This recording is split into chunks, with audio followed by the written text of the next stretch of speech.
Welcome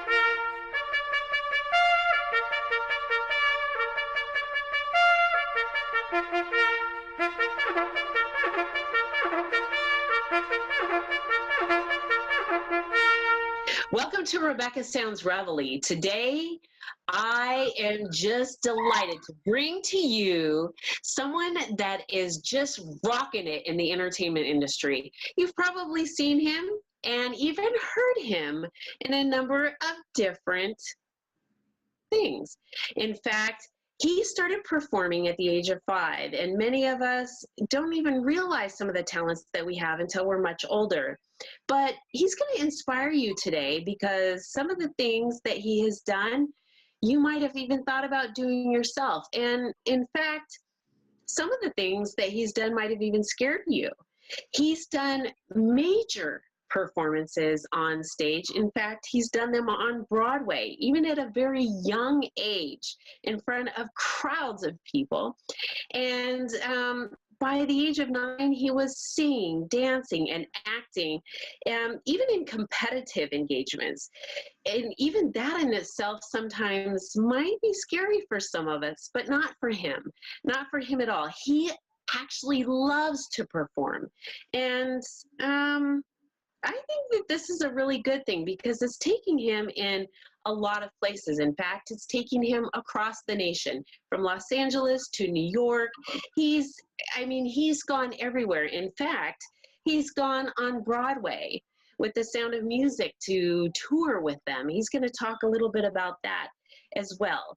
He's got musical abilities that would just blow your mind. In fact, it's blown mine just to even learn about some of the things that he has done.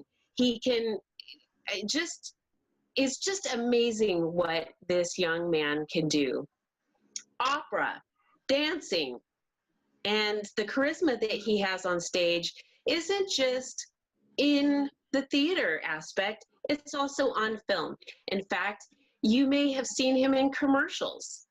You may have seen him in other types of films as well, but most recently, a film that he's been featured in is 18 to Party, and we're going to talk to him about that as well. Let's bring him on the show. Erich Schuett, welcome to the show. Hi. Hi. You are so dynamic. Oh my goodness. Talk to me about, do you remember the age of 5? Yes, I remember everything since I was extremely young. Okay, because a lot of us, it's really hard to remember way back. When did you start recognizing these abilities and talents that you have?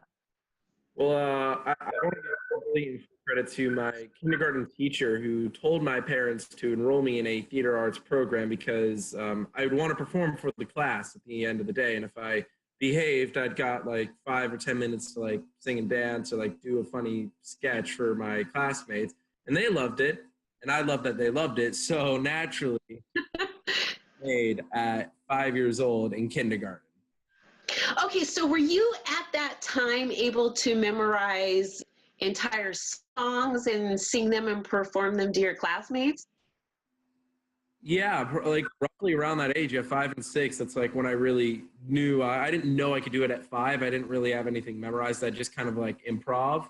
Okay. And after like I got on stage at around like 6, and like I guess I still was 5 at the first performance I did, but I was able to memorize songs and sing them like pretty well on stage at a young age.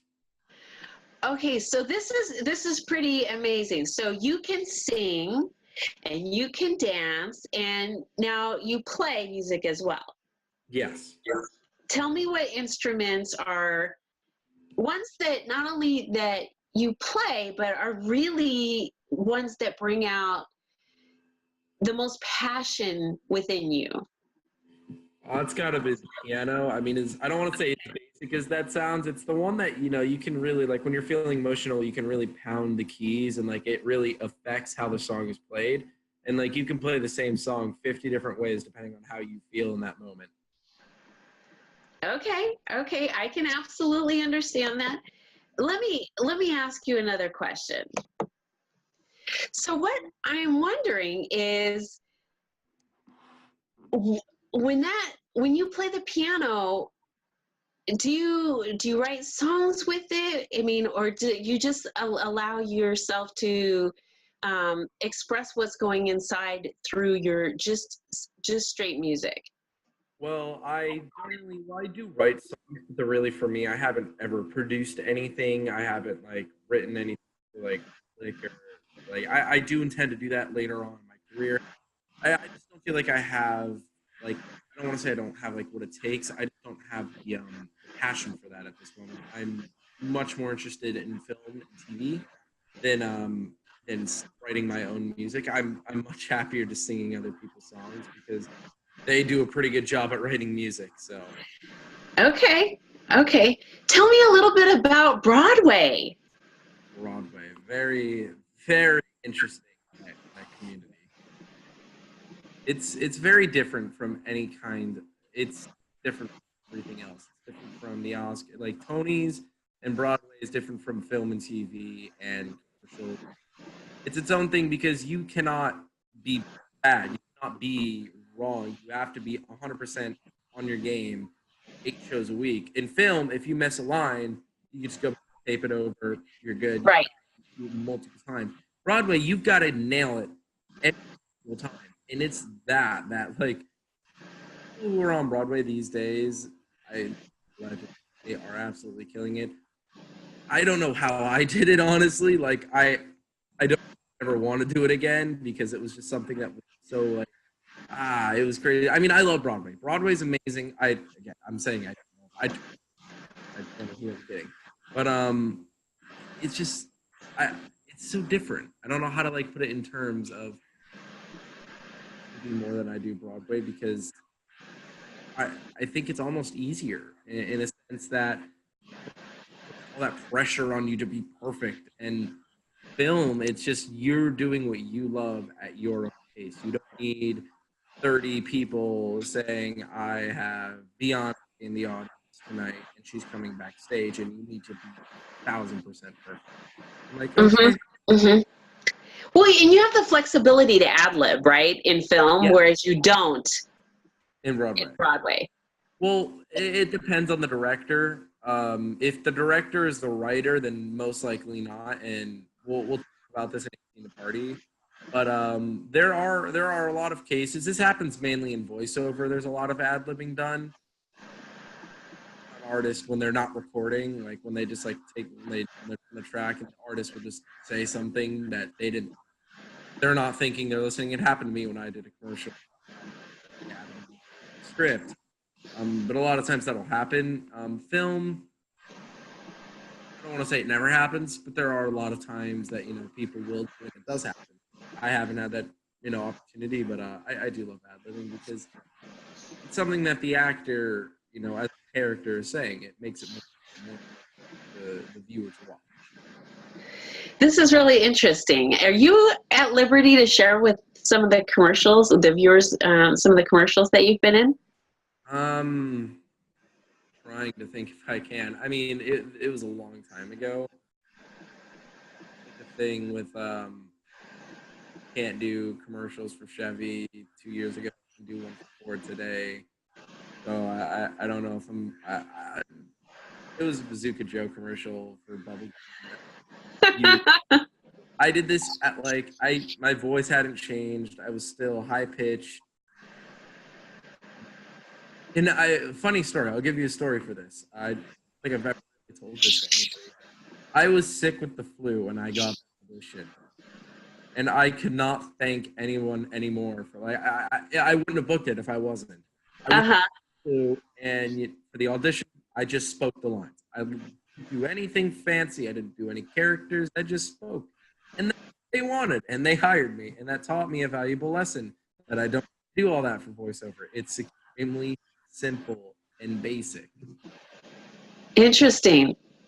That's really interesting, and I think that there's a lot of people who think that there's more. There's more that goes into it when it comes to voiceovers. So well, that's commercial. I mean, yeah, they did some animated takes of me going crazy, and that probably exists on somebody's hard drive, and that scares me to this day.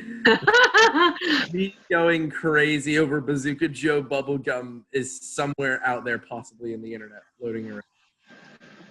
Uh-huh. In animation, you can and probably will be asked to go extremely top, and that's just fun. Well, okay, so let me talk about singing just for a second. And because you were talking about the voice changing and different things, you were invited to sing with Bel Canto Italiano. So tell me a little bit about that. So the summer, it was just the summer. I was, ready to go play Xbox, and my mom's like, "We're going to Italy for 3 weeks. You're training the monks. You're training with Italiano," and I was extremely like, "Oh, sure." And I got to Italy, and I was like, "Wow, really thin." And it didn't really hit me until I was singing every day for 3 weeks with monks in Italy, about all this opera, and I got so much training there. It was the most. I had one of the best summers. Every summer is like better than the last. I don't know how to keep topping myself, especially when it comes to singing. And we'll get to my most recent summer pretty soon when I went to Australia to perform. But that was Oh, a story. And I got to Italy, and I freaked out about the three. Here's the one thing about Italy: the mosquitoes this big. They're ginormous. I don't know what to do. I don't know what's in the water over in Italy. I don't know what they're doing up there, but they got some sort of government facility reverse engineering mosquitoes to make them 3 feet. But they're huge. They're ginormous, as you said. they're ginormous. But when I was singing soprano at the time, and I was still singing in my silver bell voice is what I believe they called it, or silver voice. And I kid you not, within months of leaving Italy, my voice changed. Oh, interesting. Within months. So I don't want to say I lost all that training because I use that training to this day. Just I apply it in a different way for my baritone voice. And it's invaluable knowledge. The knowledge I hold from those 2 weeks is genuinely some of the most important things I've ever been taught in my life. Well, that's incredible. Okay, so you went to Australia and you had the most incredible summer. Oh yeah, that was fun. We went to Australia. I was with the choir, and we got to sing at the Sydney Australian Opera House. That was extremely crazy for me at 15 years old. I thought I'd be in Australia performing at one of the world's most prestigious hall ever. Not varying opinions, but in my opinion, it's the most prestigious hall. It's a lot smaller than you'd think, actually. Quite small. I think Carnegie's actually bigger. But not Really? yeah. And I was with a choir of at least 100 other kids who were finalists in in this talent thing we were doing, and we all were selected winners, and we did sightseeing tours, we had rehearsals. It was just great. Like they put us up in a really really nice hotel. The bus barely fit through the narrow streets. I thought we were gonna get stuck. We didn't. But it tops Italy in the sense that I had more people to socially interact with, and my parents weren't following me around. Okay. In Italy, I was just with me and my mom. But in Australia, I was with like 10 other kids in my group, and it was completely a different experience. Okay, so were the kangaroos ginormous? Yes, they were. As big as the mosquitoes in Not Italy. quite as big as mosquitoes, but they were quite tall. Okay, all right. I gotcha. This is pretty good. Okay, so now tell me about the dancing. The dancing. The dancing. I want to hear about this because when someone says, like, okay, I'm introducing you as a singer and a dancer. I mean, this, oh, I love it! I absolutely love it! What's he got? Or she? He's got a bone. That is so cute. He wants to be on camera. He does. He's a show dog. Well, not really, but he thinks he is. I love it. That was darling. That was absolutely darling. No, the funny thing is I'm sitting on the end of my couch. We literally had to climb over like a higher point in the couch, over 3 pillows stacked up, just in case that were to happen. And he still get in front of the camera. That was sweet. That was absolutely sweet. Okay, so I introduced you as a singer and a dancer, you know, but there's a lot of different types of singers. There's a lot of different types of dancers. I mean, you could be a tap dancer, a ballet dancer. Talk to me about your dancing, your expression. I'm more skilled in the tap department of dancing. I consider myself a solid tapper. I can carry a tap on any day. You know, I was actually going to go to tap tonight, but unfortunately, due to the snow here in New York. And I also want to say I can do jazz / hip hop. I take training. I can carry rhythm. I can carry beats. And I feel like I have enough training to confidently audition. And my dog is back. Confidently audition in a setting in which I need to know these skills, but I'm not dancer. It's something that I need to know and do. It's just not my strong suit. So, how many hours a day do you have to put in to continue developing your skills or to maintain your skills? Too many. Okay, so I mean, it's a good hour. I have vocal training once a week, but I do my own vocal studies here at home. I play piano every day. Well, not every day, but it's mainly for passion more than vision. And I rarely dance at home, but I dance at least once a week. This is pretty good. I have hip hop and I have tap. This is pretty good. I mean, I also do acting as well. So in case you didn't know, in case anyone out there didn't know, I'm an actor as well. So I mean, this might be more of a question for your mom because I mean, now we're talking about acting, but getting into acting is hard for a lot of people. I mean, there's droves of people that go to the hotspot hubs like Los Angeles or Hollywood to get into acting, or to New York. And there's lots of parents that try to get their children into acting or to be discovered. And so I mean, in your case, so you have talents. I mean, so it was probably I would say probably a little bit easier for you to be discovered versus someone that doesn't have the same type of skills set. But even still, I'm gonna guess that it takes a little bit of work to be able to get the auditions, to be able to get into whatever it is, whatever venue it is, whether it's dance or opera or film. Tell me how it is, or I mean, like what you've got to.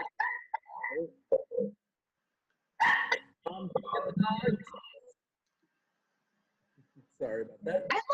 I love it. They're so cute. That's so cute. It's like, hi. Get in the way of all these things. Okay, we're good.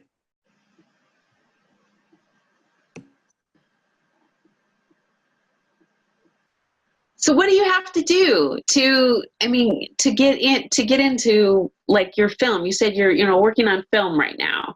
Yeah. So I mean, what have you got to do? I mean, do you have an agent who books, or I mean, are you out looking? I have a manager and an agent who are always actively looking. I work with the best agents in New York and Los Angeles, that being Innovative Artists.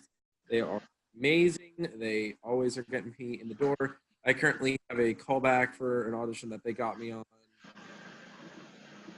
for a TV series that would be shooting in Italy. I can't give any more info than that. Ooh. Back to Italy and mosquitoes you go. Back to Italy and mosquitoes. Here we go. Oh my gosh. Oh yeah. About it though. It's like a hush hush kind of deal. That's a good thing. I mean, that's a really good thing, and that'll be a lot of fun. So, okay, tell me about the Grammys. The Grammys. Yes. I'm assuming you're talking about the song that I that I sang on with Terry Barber. So that was, I don't know if, oh man, it's been a while since I've heard that. That was the Welsh song. Yeah, that was the one I sang in Welsh. So that was when I was a boy soprano, obviously. This was the man who I want to say discovered me for a bit to do Andrew Lloyd Webber, the Andrew Lloyd Webber show in Florida. And we'd sing all these songs. That was not one of the songs we sang. That was a song that he suggested that we did on an album that he was recording. And I said, sure. So I said yes, and we went into the studio after I'd moved to New York. I want to say a good year after I'd moved to New York. It was like long in the works. And we got into Avatar Studios, which was it's one of the top places to record an album. It's where all the famous people go.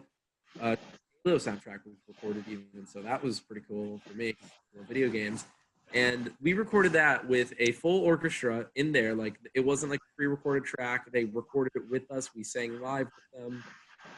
And it was my first time really in the studio, per se. I think I was 12 or 13 at the time. Yeah, I was 11. I was around 11. I first moved to New York. So yeah, it was probably only actually a few months after I moved to New York. And oh man, I love this song. I'm hearing it in my head. And the Christmas Lullaby, that's what it was called. And he sent me an email saying, hey, we're being considered for a Grammy. I thought it was a scam, like he had been hacked. I click it, it's Terry Barber, it's his actual email. And I'm reading it and I'm like, what does this mean? I'm typing to him. I enter that and he says, it means exactly what it means. We're being considered for a Grammy nomination. I'm like, oh my gosh, that is. So we didn't get the nomination, but we were considered for the nomination, which is still a huge thing for me. Yes, it is. I was beat up by people like Josh Groban. I'm not gonna, I knew I wasn't getting it, but it was just the fact that they had considered. It was crazy. I don't know how many songs they consider per category, but when you're competing like against people like Josh Groban, there's only so much you can hope. I think it's amazing. I think it is too. I'm still yeah. I think it's absolutely amazing. Tell me about your film 18 to Party.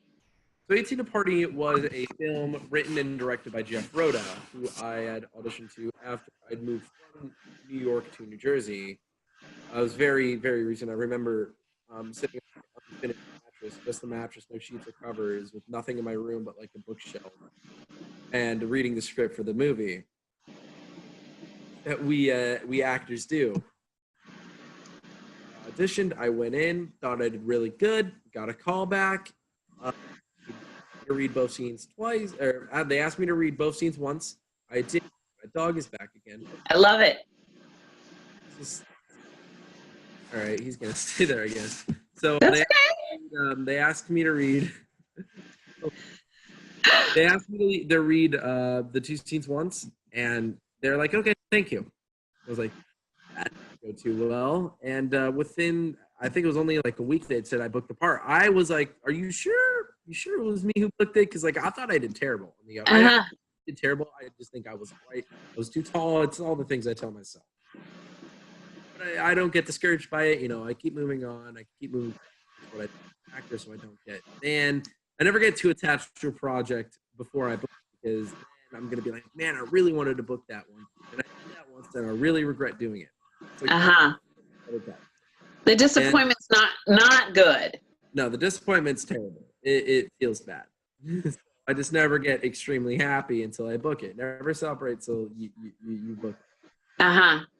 So I book the thing, and they say, all right, we're going to be filming in the summer. And I'm like, yeah, we are. And I get there, and we're in the rundown, like, area, and I think it's Staten Island. There's graffiti on the wall. They hired someone to graffiti a wall. Okay. It was crazy. And all these kids who were with Innovative and Paradigm, two top-tier agents, and I was with Innovative at the time. But then, I don't know if you know Andrew McCarthy, King Sam on Fire. His son was on set, and his son was in the movie too, Sam McCarthy, and I got to work with him. I got to work with a kid, James. He was in Cop Car with Kevin Bacon, a Okay. extremely successful indie film, but it was really cool to watch. Extremely experienced kids who had been on movie sets and TV sets all their life. I'm like, and it was really like kind of nerve wracking for me almost. But Well, like, it's just funny that you say that, because I was thinking about asking you earlier what it's like when you are around other stars. yeah, it's really crazy. Yeah. It's really like because I've been around a lot of people that I consider idols. Like there's a very few people that I over. Those people are Andrew Lincoln and John Bernthal, and if them will know exactly why. They are cool actors. There's also some other people, but it's not worth getting into. But back in the party, it was such an incredible experience. I got such, again, more invaluable information, like how to act on set, what to do, how to like make everyone else, comfortable, how to not waste time, how to like, lingo means, like everything about it. Like if I go into set now with kids and a cast of adults and people who need to wardrobe, makeup, I know exactly what to do and how to do it. Mm-hmm. Like I learned like day by day 3 on what we needed to do. It was only a 2-week shoot. We shot the entire film in 2 weeks. Oh, that's pretty good. Yeah, it was like extremely quick on shoot time. Yeah, that's pretty good. And so you feel really good about it. Mm-hmm. This is really exciting. So now, okay, with all of these things that you've done, and I know you have a great social media presence, but out in the public, I mean, do you have a lot of, girls your age that are coming up to you and you're laughing? Can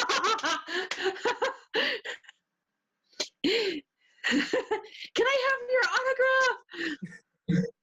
I personally consider myself a celebrity because I don't want to let that get in my head, because as soon as it does, I become very like, I know in my head that I'll start doing stupid things, start being a complete and total jerk, and I don't want to become that. I try to stay as humble as possible. But when people, start, oh, you're not anything, you're just a wannabe.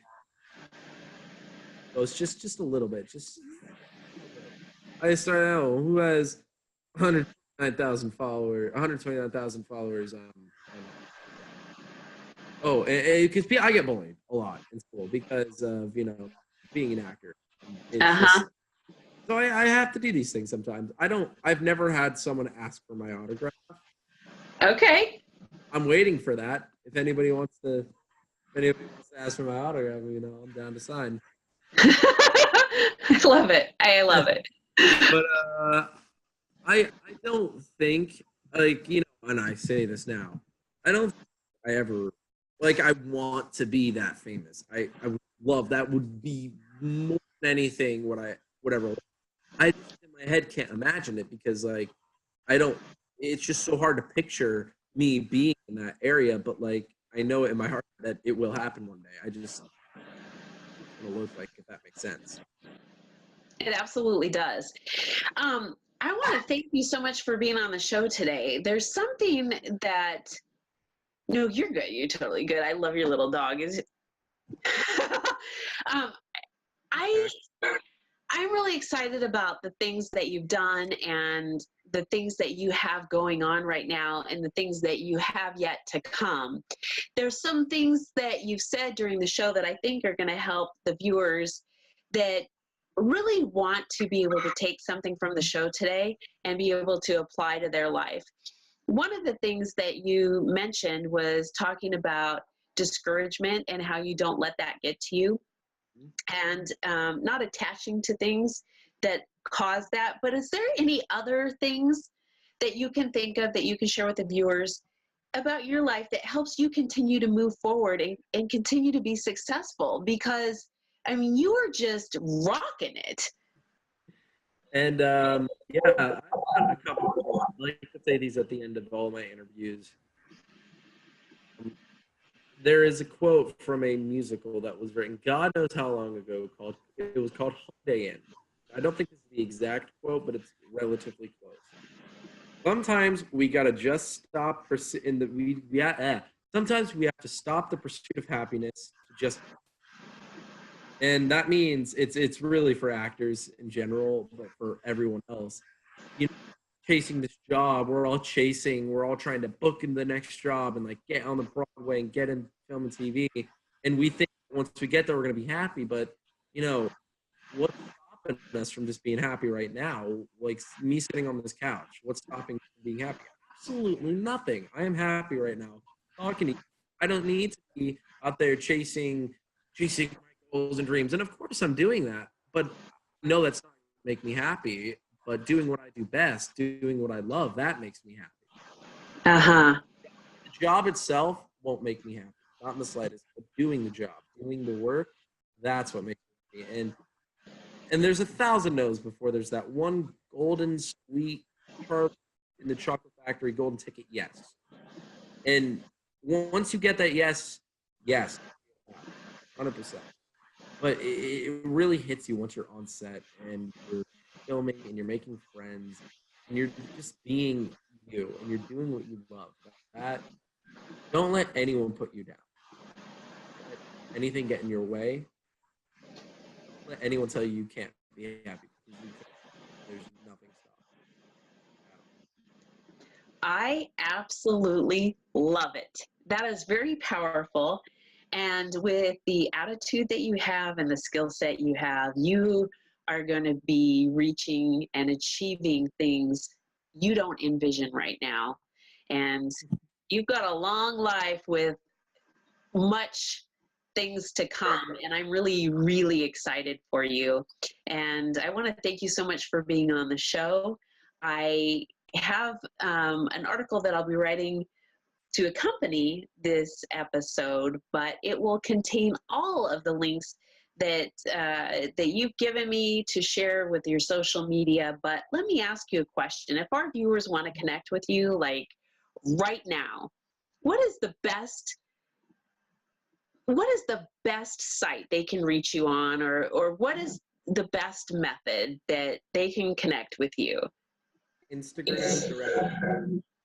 And let me just say something to anybody who wants to write to me. Don't just say hi, because I do not reply if you just say hi or hey or how are you.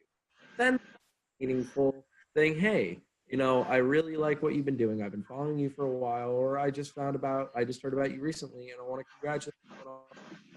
I will 100,000% reply to something like that. And I'm not gonna if you're just saying hey, it doesn't anything to mean to it. There's not anything there. So if you're gonna connect to me, just write a little message and I'll take it. Fantastic. Thank you so much for being with us today, Erich. Thank you so much for having me. This is awesome. I love doing these things. It is so fun. I love talking to people. It is fun. This has been a fun show. And I want to thank all of you for watching today. And you definitely got to connect with Erich. He is just doing some things that are fascinating and very entertaining. You want to watch and follow him because he's got a lot of things that are going to be coming your way that is going to really, really touch your soul. I mean, he's just a neat guy. So definitely connect with him on social media. Check out his past work and watch for his current and future work. So this is Rebecca Sounds Reveille. It's been brought to you by the Liberty Beacon and TLBTV. Thanks again for tuning in.